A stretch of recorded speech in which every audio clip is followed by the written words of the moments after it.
শেখ হাসিনাকে দেশে ফিরিয়ে এনে গত ১৬ বছরের সকল গুম খুনের বিচার নিশ্চিত করতে অন্তর্বর্তী সরকারের প্রতি আহ্বান জানিয়েছেন ঢাকা মহানগর দক্ষিণ বিএনপির আহ্বায়ক রফিকুল ইসলাম মজনু।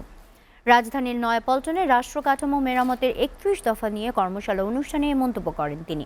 পতিত আওয়ামী সরকার সবার উপর অত্যাচার চালিয়েছে, তাই তাদের বিচার না হওয়া পর্যন্ত বিএনপির নেতাকর্মীরা ঘরে ফিরবে না বলেও হুঁশিয়ারি দেন তিনি। আর বিএনপির আন্তর্জাতিক বিষয়ক কমিটির সদস্য ইঞ্জিনিয়ার ইশরাক হোসেন দাবি করেন, বিএনপিকে নিয়ে একটি মহল অপপ্রচার চালাচ্ছে, তাই নেতাকর্মীদের সতর্ক থাকার পরামর্শ দেন তিনি। যে কোনো পরিস্থিতি মোকাবেলায় বিএনপির নেতাকর্মীরা প্রস্তুত বলেও জানান ইশরাক। আমরা গুলি, হত্যা, গুম, খুন সবকিছুর মাঝেও আমরা রাজপথে বুক চিতিয়ে দাঁড়িয়ে থেকে আন্দোলন করেছি। আমরা আমাদের পরিচয় পাল্টাইয়া আওয়ামী লীগের, ছাত্রলীগের বেশ ধরে আমরা লুকায় থাকি না। আমরা শহীদ জিয়া আদর্শের সৈনিক।